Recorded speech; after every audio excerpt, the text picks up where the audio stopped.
আমার নাম দীপঙ্কর দাশগুপ্ত।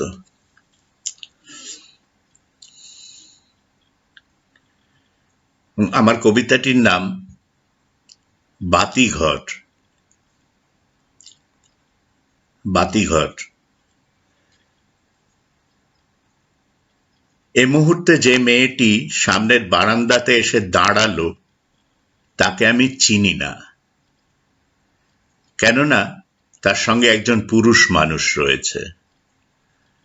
এতদিন একাই আসতো, তাই তার অঙ্গরাগ আর অনুরণন চিনি। বাগানে ফোয়ারা চলছে, লনের ঘাসগুলি আরো সবুজ হয়ে উঠছে।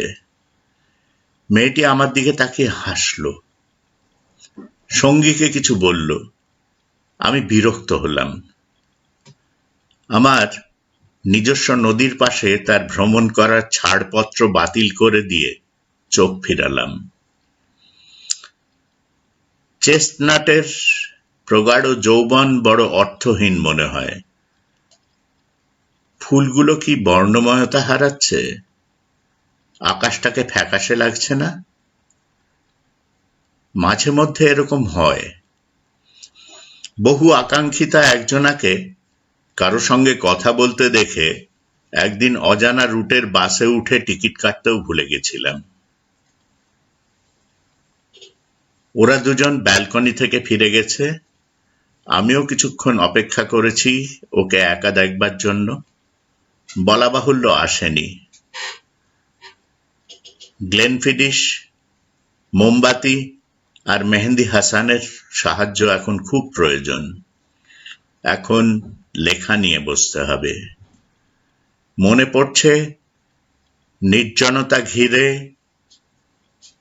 বালিয়াড়িতে ঢেউয়ের প্রবল গর্জনের কথা। লিখেও ফেললাম প্রথম লাইনটা। বাতিঘর একা নয়, তার সঙ্গে সামুদ্রিক হাহাকারও আছে।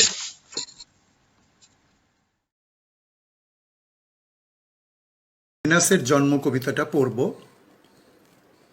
রাইনে মারিয়া রিলকের কবিতা, অনুবাদ বুদ্ধদেব বসু।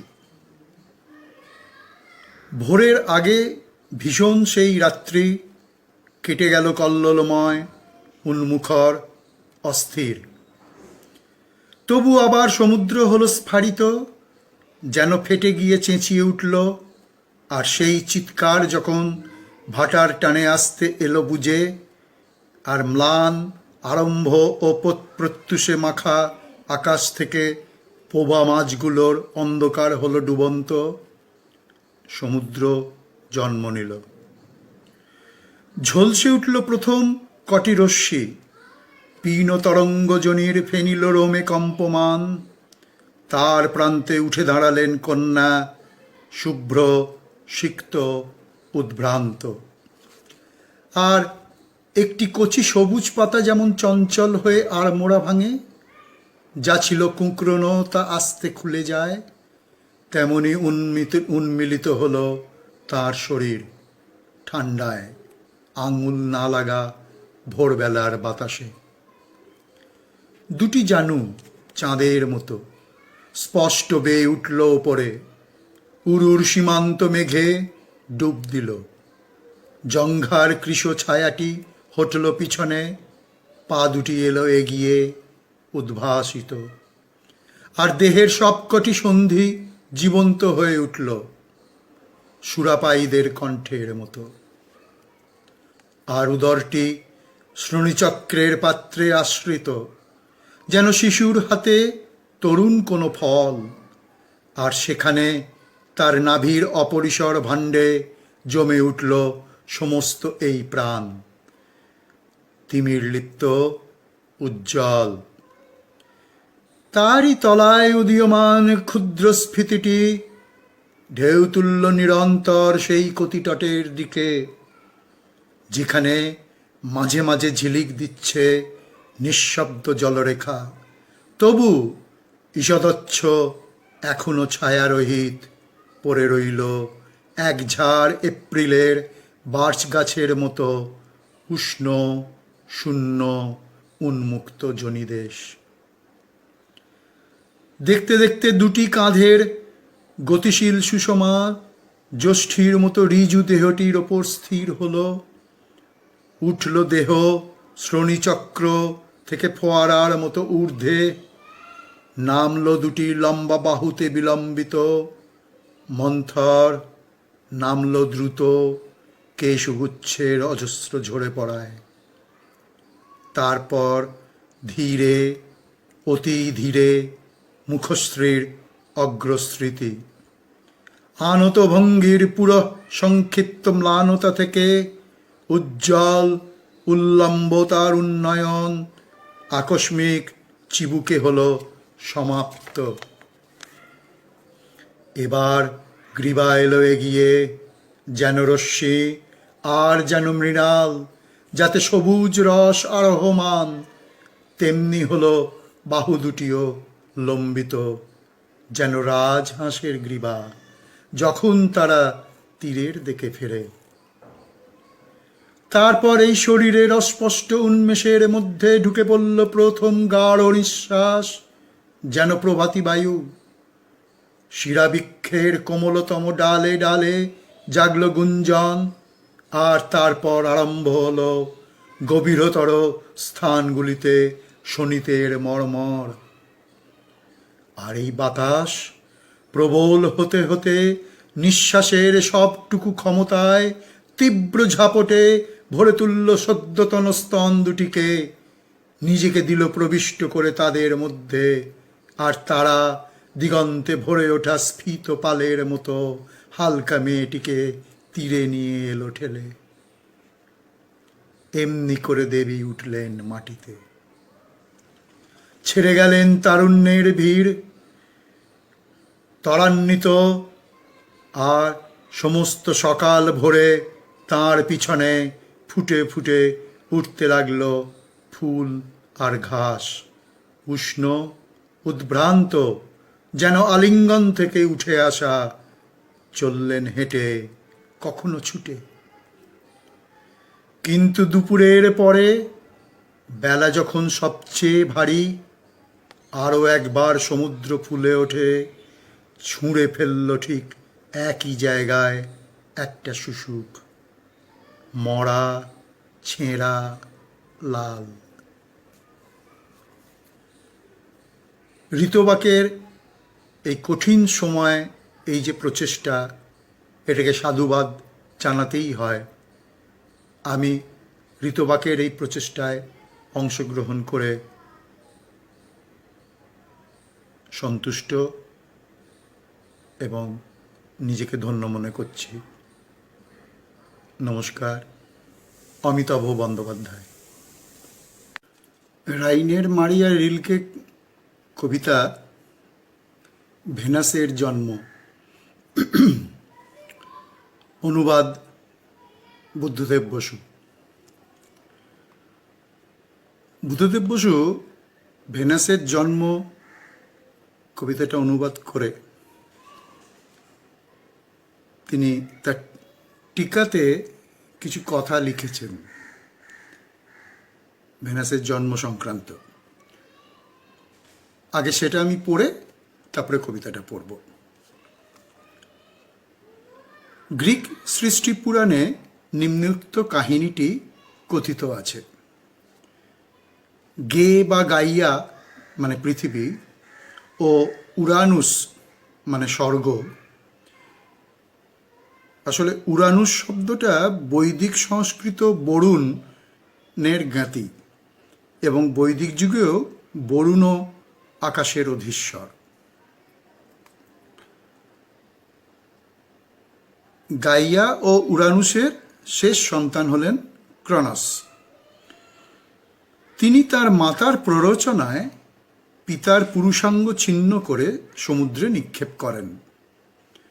পরে ক্রোনোসের পুত্র জেউস পিতাকে যুদ্ধে পরাস্ত করে স্বর্গের অধীশ্বর হন।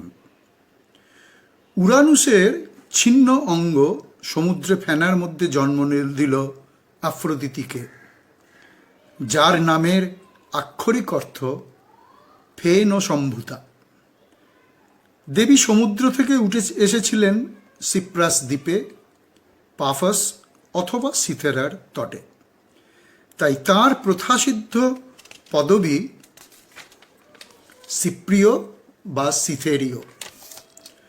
লাতিনে তাঁর নাম উয়েনুস, জার্মানে ভিনুস। বুদ্ধদেব বসু ইংরেজি উচ্চারণ অনুসারে ভেনাস লিখেছেন, যেহেতু ওই নাম আমাদের শিক্ষিত সমাজে পরিচিত। এই কবিতা পাঠকালে বেত্তিচেল্লির ভেনাসের জন্মচিত্রটি স্মরণে না আনা অসম্ভব, কিন্তু দৃশ্যশিল্প শুধু একটি মুহূর্তকে মূর্ত করতে পারে, আর কবিতায় পাই কালানুক্রমিক অগ্রস্মৃতি। রিলকে যেভাবে বর্ণনা লিখেছেন তা একটি চলচ্চিত্রের মতো সানুপুঙ্খ ও গতিশীল। আফ্রোদিতির কয়েকটি গ্রিক রোমক মূর্তিও রিলকে রোমে দেখেছিলেন।